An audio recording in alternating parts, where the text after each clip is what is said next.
Welcome everyone to Kaiser University Multidisciplinary Center as we present today's webinar, Back to School, Back to Reality, presented by Carolyn Reddish.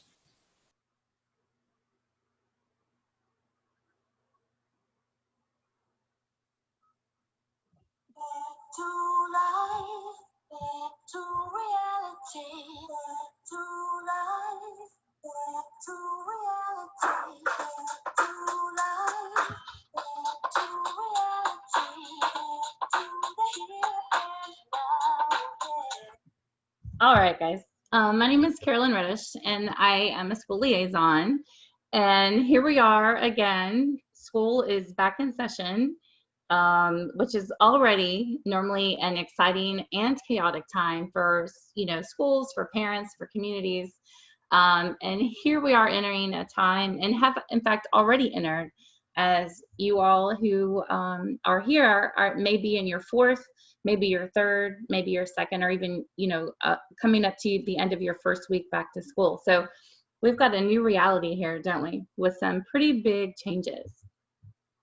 And with changes come challenges. So new uncertainties for students, staff, and families. New normals, new expectations, new routines. We are finding ways to make these things work.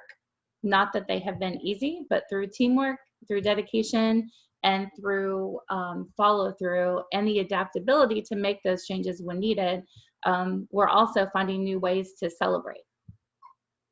I really love this picture down in the right-hand corner, because if you're like me, or even like my colleagues, we're very much huggers, very much, really miss that physical contact with, not only our families, but also with our coworkers, with our students. And so many of the students we work with really enjoy that physical contact. And that may, in fact, be one of the biggest challenges that we're facing. But some of the strategies, I love this poster that was made, and your school probably has many of them like this, or as a parent, trying to help your kid adapt with waving. I like the namaste, putting your hands together, the foot tap or the foot shake, or even elbow bumps, are taking place of the high fives and the dabs and the hugs. So new normals and new routines. And as we're going to look at for just a moment, the two different ways that students are getting back into the classroom. So whether you're a parent at home who is trying to deal with the challenges of making distance learning, or maybe you're a teacher, or working with ESC students within the school, trying to help your teachers, families, and students make and adapt to these changes, what do they even look like? The physical contact, as I mentioned, that's a real challenge. And then already working with students who oftentimes have a very hard time handling change. And it's not only the students that have a hard time handling change, when our students are so used to working with, routines and schedules. It's our teachers and it's our parents too. So wearing a mask, and whether your child is wearing a mask or whether you're having to deal with them not wearing a mask, perhaps because of some maybe anxiety created by that mask, or other physical restrictions by a mask, or perhaps also even medical reasons that may be stopping them from wearing a mask. That's a challenge in itself. New classroom arrangements. I mean, you hear social distancing in public. Now we're looking at social distancing in classroom, and each of the 8 districts that we work with have different, in a way, different kind of guidelines for how they're making that happen. Whether students are, perhaps they used to rotate 7 periods a day, and now they're, working with a block schedule, and maybe they're working with, reducing the amount of transitions, reducing hallway movement. Maybe you had a student who generally was, in 1 or 2 classes throughout the day, but instead of having, those 2 teachers, they're with 1, or instead of students switching, the teachers are rotating. Just so many different things that we're having to work with. On the right-hand side of the screen, it's just one tiny example of posters, but in the schools that I have been in, and looking at websites, I'm seeing there's so many free resources out there that are making some pretty informative pictorial posters to hang up, and it's just going to be that repetition, isn't it? I mean, are you finding yourself in that right now? Or if you're having, trouble with some students, it's that repetition, and it's where they can see it, where they can hear it, and then eventually they're able to state it back to you where they're understanding, what what the next steps are. And then looking at distance or virtual, and perhaps, more challenges are coming out of students and families who are working from home. So if you're a teacher and you're trying to connect with your students who in many ways already are having a hard time, or at least face challenges in the accessibility of content within the classroom, you're really having to be more creative in finding the connections and building those relationships with the caretakers at home who are helping to ensure that the content is delivered appropriately. So this probably looks very different than it did in the spring. And some suggestions on this one is really just building those relationships and focusing on, it's not just about whether or not the student understands how to access their content, but we really have to, take control of the message and the deliverability that we're, like, how are we delivering the information to our students? So even if your school has the resources, or, whether it's you in the classroom or as a parent, if you have the content accessible or available online, that does not mean that the student or that the family knows how, like has the know-how or has the ability to connect. So there's a lot of kind of problem solving along the way, right? And so some of that is, I wonder if you're a teacher or you're a director in a school and you're really having some issues with your students, your ESC students who are accessing their materials and their content virtually, ask yourself if you are doing a good job at providing step-by-step instructions for not only the students, but for the caretakers, for the family members who are likely to be the ones helping that student access that information. And some visual screenshots and making some guides through that. And that, if that's something you're interested or need help with, you could comment in the chat, and that too, maybe that's something we can work with you on. But that's a recurring theme that I'm hearing, not only from our schools, but just in general, and looking at what's kind of going on as we're entering this new norm. So thinking about whether or not your student needs to be available at a face-to-face specific time or whether they're self-paced, probably the second biggest challenge other than accessing the information is thinking about their environment. So creating a safe place for students to connect and feel comfortable working on their schoolwork. So where is it that your student wants to sit, right? So whether that's going to be on a couch, whether that's at the kitchen table, whether you have the ability to make a whole area designated to them, like this picture here on the right, with the fancy words in the folders. But number one is it has to be something where your student is comfortable and willing to work, and wherever that is for them is what needs to be in your house. So sometimes we as parents, we have this idea that we have to sit at a desk or something like that. But the more important thing is it accessible? Is it comfortable to the student? And is that a dedicated learning space free from distractions? And all of our students are different. Distractions can be an animal, distractions can be the TV, distractions can be a video game, or a ball can be a distractor. So helping your student at home and helping your families come up with ways to create a schedule, including breaks, and find a safe environment for their students to work. Whoops on that one.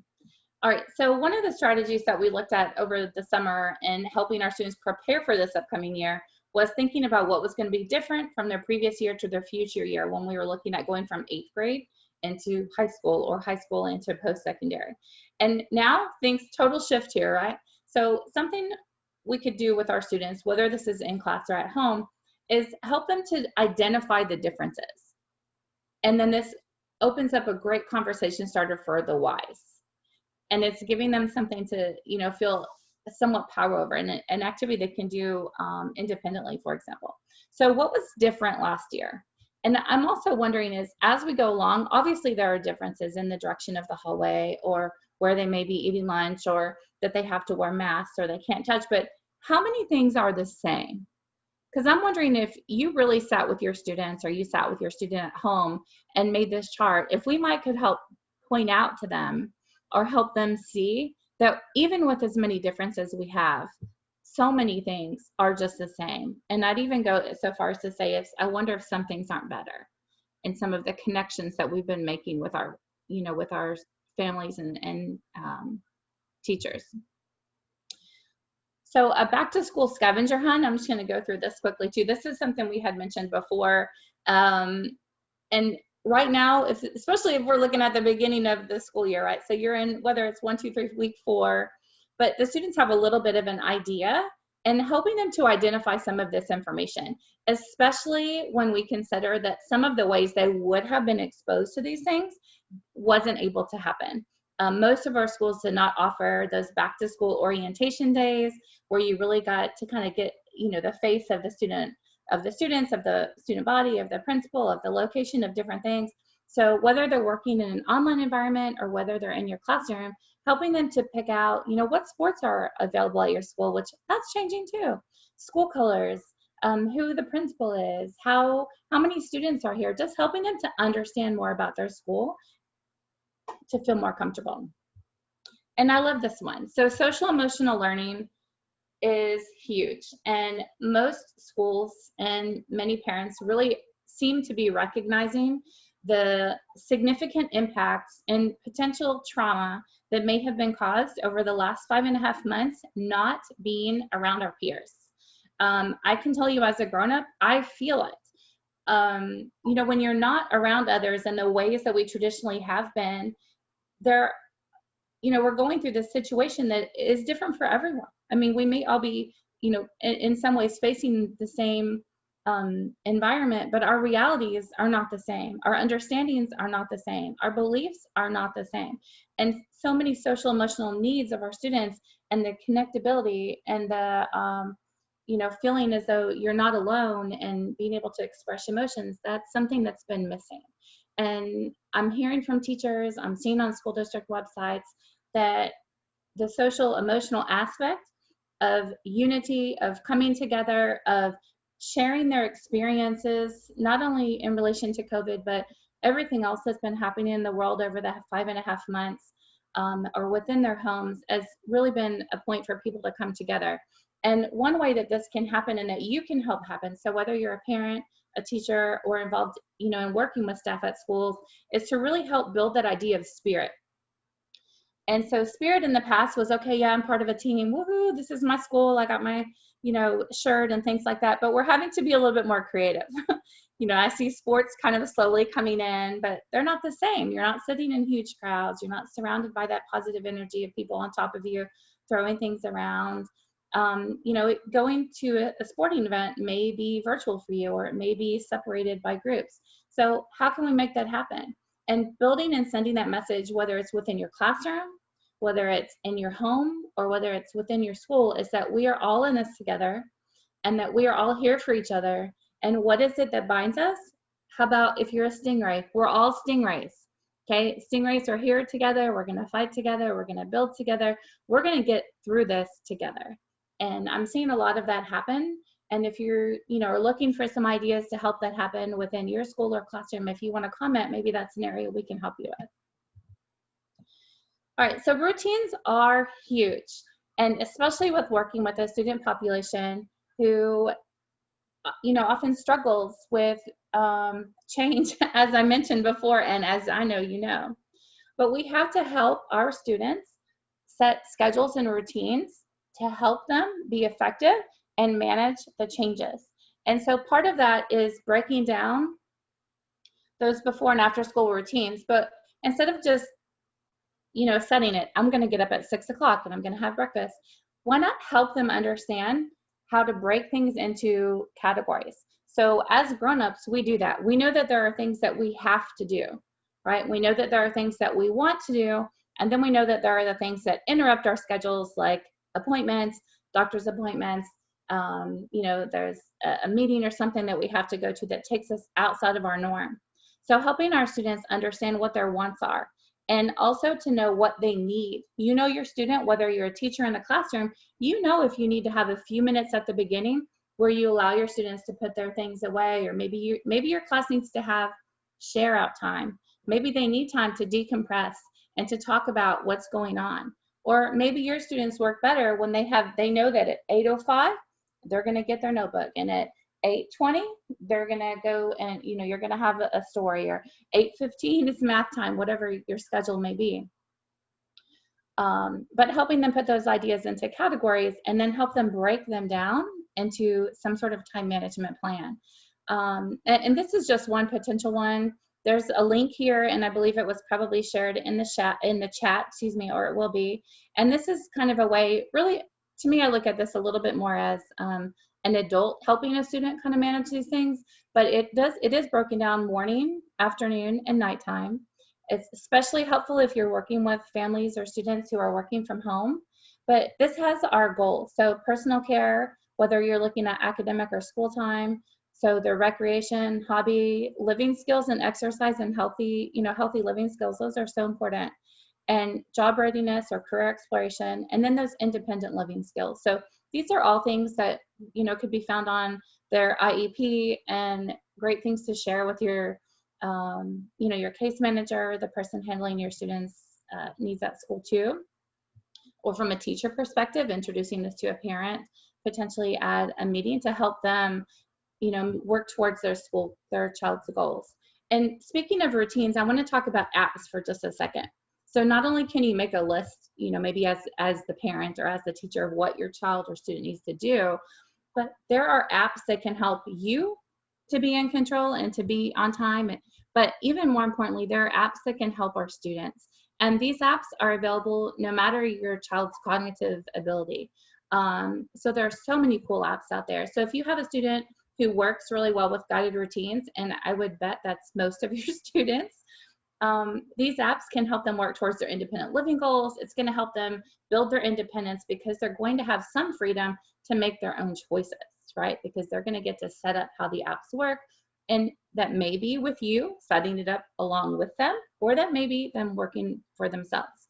And then when we're thinking about apps too, I know that many districts are looking or already have apps that offer accessibility tools that make, for example, text to speech, or allow a student to talk and it will write for them, or offer pictorial versions of particular assignments or videos that can help with learning math concepts and things like that. So don't be afraid to ask if you feel like there's something out there that your child would benefit from. And these are three that I am familiar with and have used. Alarmy is one. Let's say you have a student, you're trying to build this idea of independence, and this can be at home. And as a classroom teacher, you can use this too. I would probably use a different one in the classroom, but it can be used. And the fun part about it is that you can set the ringtones, and you can set how it changes. So let's say you have a student, and I'm talking to a parent right now. You've got, you're working with a parent, or you are a parent, and your child is not waking up to their alarm. Well, you can keep waking them up, but if they are able to do it, they should be, right? Middle, high school students who are working towards independent living goals, them waking up to their own alarm is something they need to be doing, or at least working towards. Now, that doesn't mean that you sleep in an extra hour and assume they did it, but trying to help them find ways to make that happen. So Alarmy is the way that if you have someone who doesn't wake up to a normal alarm sound and you need something extra loud, or you want to make them get up, like you put the phone across the room and they have to, you can even set a picture. So they'd have to go take a picture of their TV before the alarm would go off, or shake it, or somehow interact with it physically, which is a cool thing. Time Tune is, the picture of that is actually on the left-hand side of the screen.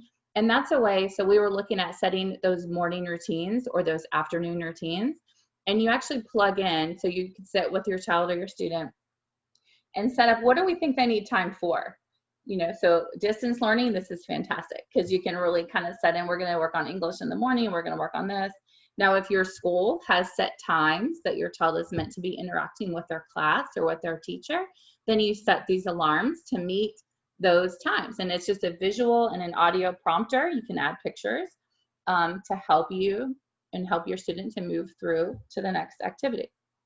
Really Routines in the bottom right-hand corner is one that is pictorial. And so this is really great if you have a student who isn't going to be, maybe they're not reading on that 6th grade level, so we can add these pictures and words in here, but maybe you can help them set up what they need to do. They know they need to brush their teeth, and they see the brush their teeth picture. And then once they've finished it, they're going to click that they finished it, and then the next picture pops up, and it may say breakfast. It may have a picture of clothes. It may have a book, and that would let them know, or a ball that lets them know it's time to exercise.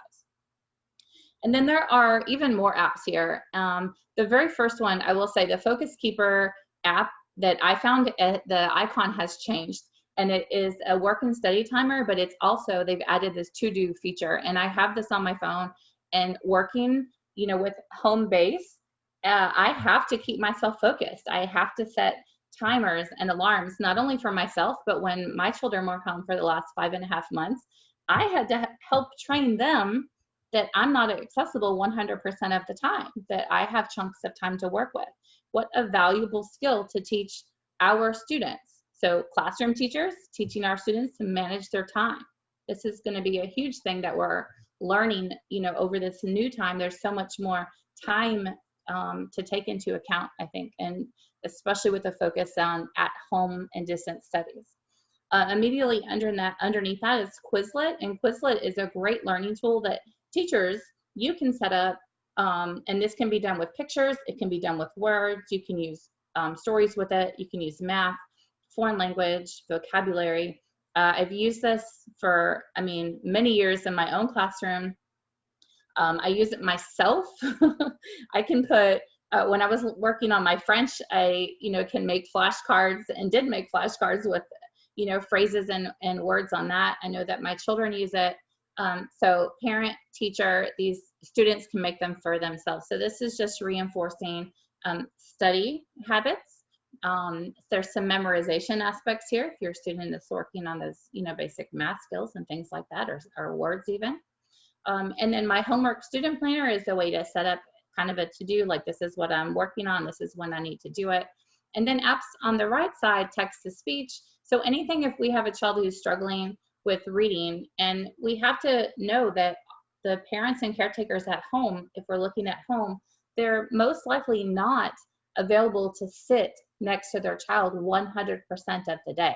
So helping our families find those apps, and there are many like that one, that are going to make the content more accessible is fantastic. Not only that, if you're using Google Classrooms or if you're using Microsoft Suite, so many of those accessibility apps are available within the technology themselves. So helping your staff at your school to understand. In fact, I saw yesterday I was in a webinar where someone shared a YouTube link, and I'll see if I can, if you're interested in that, and you didn't catch that, if you want to comment, we can, you know, try to find that and share that with you. But it was set up for Google and for Microsoft, showing how to use the different assistive technology pieces within those platforms, which is fantastic. Like, there's no reason to reinvent the wheel. So much of adapting and being successful in this new normal that we have now is finding and sharing and using what exists. And I can tell you that there are changes being made to all of these platforms with feedback. So as a parent, share with your school, with these programs, what your child needs with us, and we work together to make those changes happen. So setting personal goals. So this is something that your student can be working. So we've got this new norm, we've got this new reality, we're back to school. But to be honest, let's be real. Setting personal goals, this is something that we are working with our students with every year, right? So we don't have to wait for their next IEP meeting to come up to start working with personal goals with our students. This could be something that's done, perhaps maybe, you know, we could come in and do a student seminar where we're helping, you know, your students, your classes, your children, even if you're a parent, work on something like this. So when we're thinking about setting goals, we have those personal goals. So is that keep your room organized? Is that they need to maintain their laundry or exercise, or maybe personal hygiene? This is something that our teens need. Our teens need to understand, our young adults need to know personal hygiene expectations. They need to be reminded of them, and somebody has to be willing to talk to them about that. And that's a real thing that's not on your academic books, but we know to be true. So academic goals, obviously, we want our children passing. We want them having those positive reinforcement and routines in place. Does your school use an agenda? Are you implementing some sort of routine in place where your child is writing down homework as it comes up and when it's due? Do you have a calendar? How about as a teacher, are you helping to make those things visible and available to your students? And then what is your student's job goal? So in a classroom, I know the last 2 days I just did student seminars with different classes, and that's what we talked about: how to set career goals, how to set, how to identify those interests and those strengths to start putting us on the path of identifying real, interesting, options for career and for life after high school. How about practicing job skills? How about using communication techniques? If, let your child, when you go into the store, we can't, enable our children not to do anything. So from a parent's point of view, this could even be an assignment from a teacher's perspective. Have your students go into a store perhaps, or maybe make a phone call. I know right now going into a store may not be something they're doing very often, but have them be the one to do the communicating. Have them be the one to check out. Have them be the one to ask questions about whatever it is that you have happening. Maybe they're ordering a pizza, so kind of pushing those practice skills too. So setting those personal goals, setting those academic goals, setting those job goals. And then as, potential, this is another handout that you're welcome to take and use. And it's, again, organized with the personal care, if it's academic, recreation, healthy living skills, career exploration, or independent living skills. And you don't have to choose 10 goals. Maybe you choose one goal for right now because that's where your student is and that's where they can focus. Maybe you have a student who might be a little bit more advanced and you want to have 5 goals that they're working on. Or maybe you choose 1 goal per area. And there's a parent can do this at home, a teacher can do this in the classroom. All of the information provided here is something that could, go with them into an IEP meeting, just at least as a talking point. And one thing I talked about over the past couple of days with the students too is we know we want them to be active participants in their IEP meeting. We want them to be actively involved in their goal setting and in their planning, right? And this may be a tool once you've helped, whether it's your students in your classroom or if you're watching as a parent and you've helped your student at home identify some of these goals. Let's take them in and let's ask the experts. Let's ask those people at school who are there to support them. They are their advocates. They have knowledge that they can share to help our children reach those goals.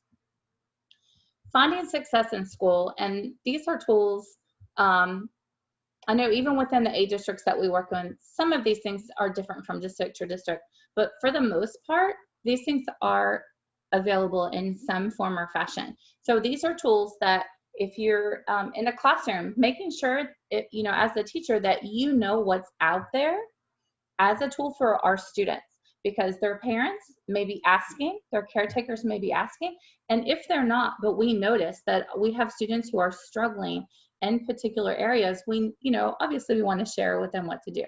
But more from a parent point of view, what is out there that you can use to help your student be successful?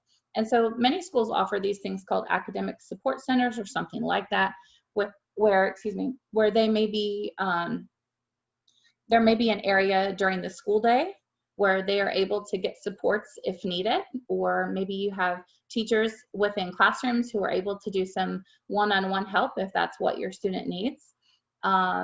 It could be for additional testing opportunities. It could be for some reinforcement within particular concepts that you're covering.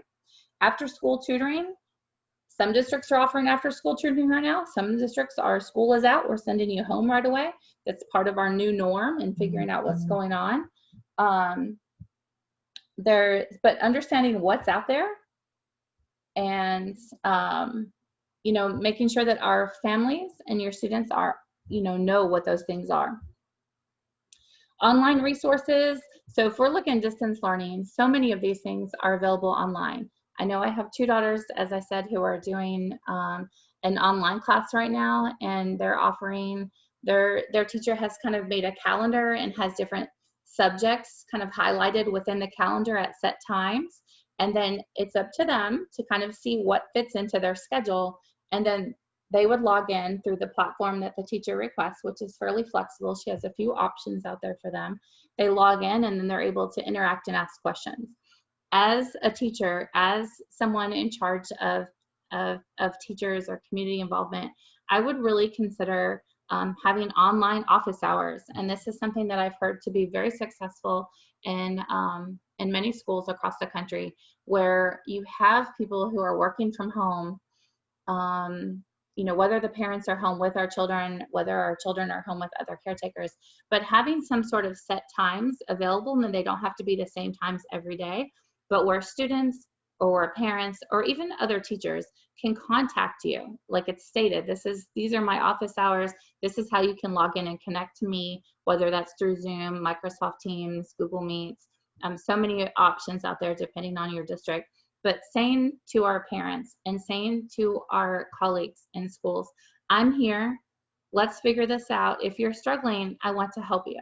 Because when we're only communicating with our families in one way, whether that's through email, whether that's through leaving voice messages, or sometimes texting, that doesn't mean that it fits for everyone. We cannot go with a one-size-fits-all approach, which I think that, we're all doing a great job from what I'm seeing.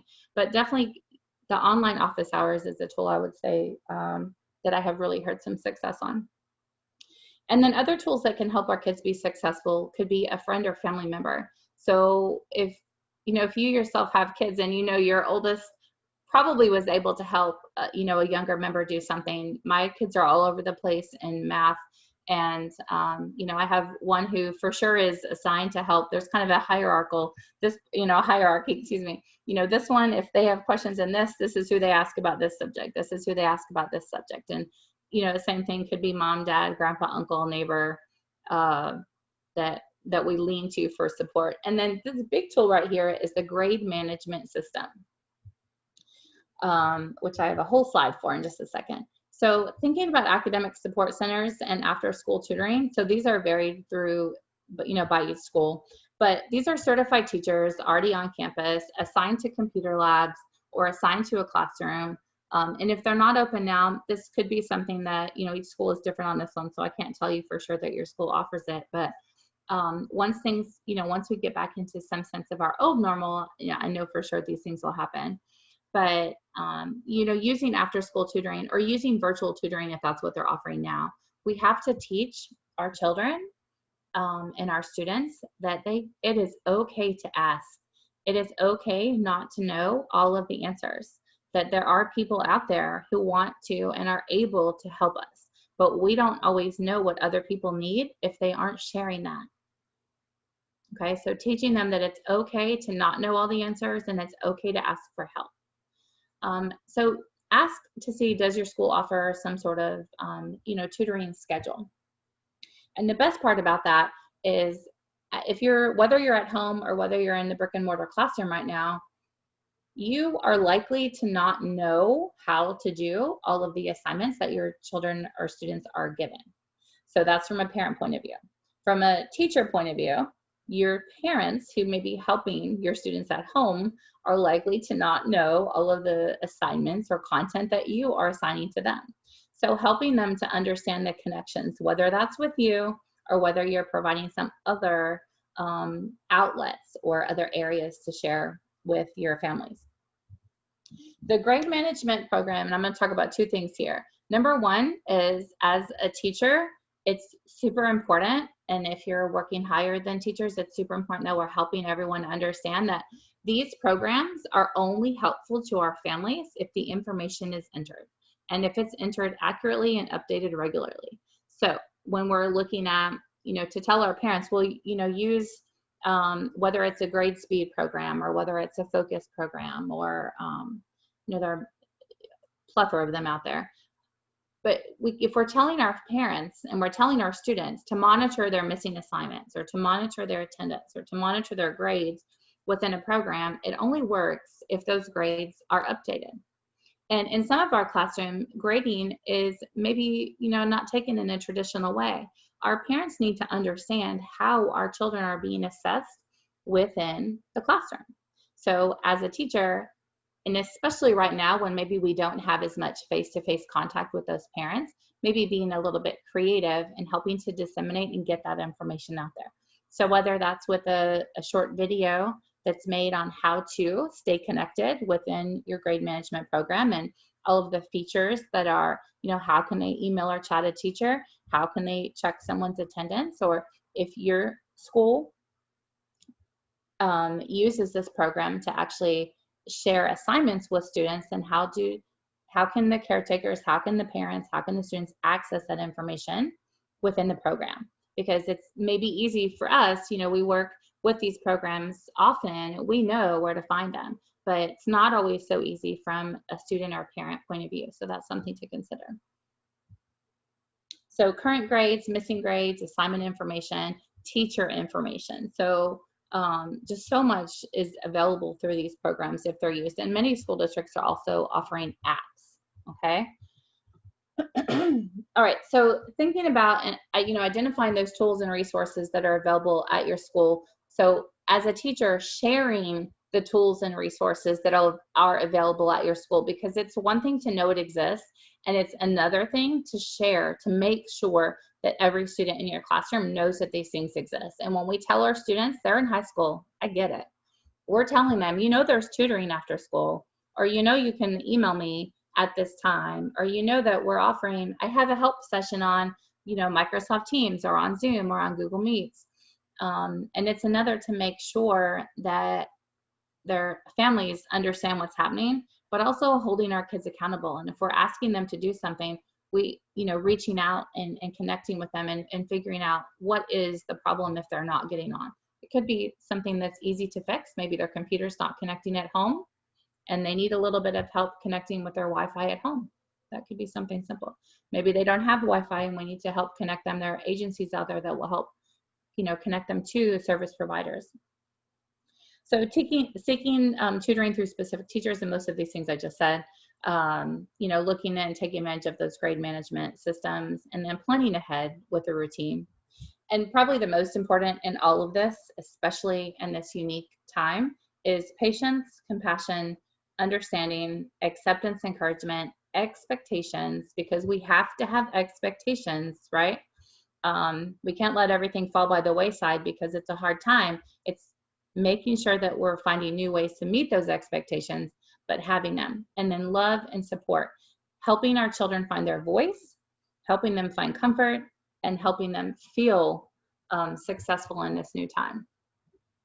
So keeping it positive and hopeful all around. I love the picture. Puzzles are so common right now. I know, puzzle, the theme for autism awareness and things, but it's way more than that. There is, if there's nothing else that we have learned in this back to life, back to reality, is that we are all connected in some way, and we have to use our strengths. We have to be willing to identify our weaknesses, and we have to keep our messages positive and hopeful. And one thing, the last thing to consider before I finish this is, please consider how we're managing the message that we're sending to our parents, and from parents, how we're sending that to teachers.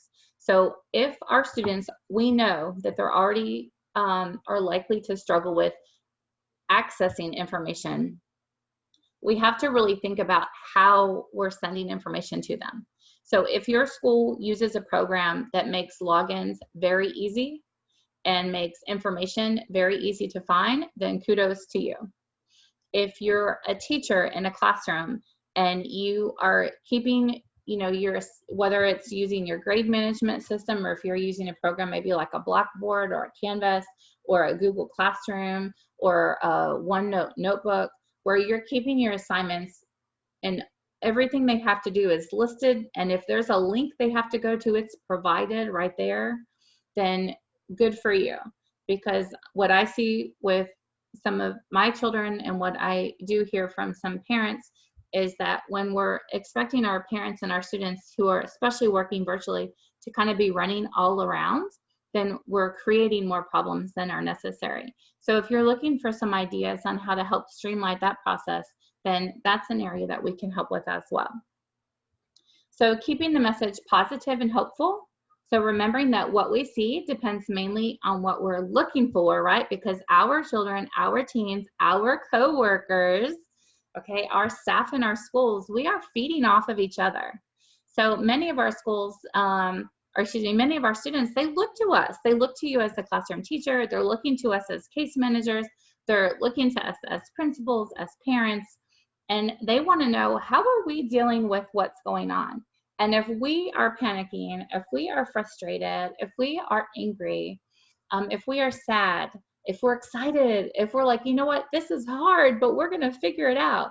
Our students, especially so many of the students that we're working with in our ESC classrooms, they are going to absorb our emotions, whatever they may be, and that's probably a pretty good indicator of where they're going to land on the success meter during this time. So this is a time for new beginnings. So whether you're in a new school, whether you're in a new classroom, whether you are, your student is with a new teacher, or your students from last year with new teachers, you're all mostly likely having new routines and all of the above, but we have to look for the good. So kind of the overall message that I hope you guys got is to stay connected with your students' teachers, with your parents, with your case managers. We have to support each other right now, and we have to reach out if there are things that that we need. And I know for Kaiser, with our multidisciplinary center, we can help. And you're looking for mentoring, you're looking for student seminars or something like that. Maybe that's something that we can help assist you with. So when looking at resources here, we have, I just listed where different areas that I pulled information from and different areas that I know have stuff that's super useful for you guys right now. So our website is listed at the top under resources. We have so many things available. The Fiddler's website as well, Project 10, has a fantastic transition related resources PDF here. And then their website. NTAC is another great resource when you're looking for things and strategies to help you within your classroom or at home to help you figure out best techniques to use. PACER is another National Parent Center. This document was created by a couple of my colleagues as well, and this has academic resources for remote learning. And math, science, how to take virtual tours. This is something I know was really used over the summer. There is nothing to stop you from using it right now.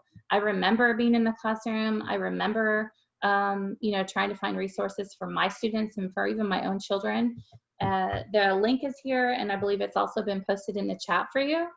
But print it out, save it to your computer, and give it a look over. Because right now we are all in the same boat, looking for resources. What can I take? What can I use? And this is another one that can be helpful for you. So I don't know if there are any questions, or do you guys have anything that you'd like to share? Otherwise, thank you so much for coming. Please remember, you can contact us through our website with a request for services. You can comment in the chat if there's an area you'd like to reach out, like us to reach out to help you with. Just let us know. Thank you very much.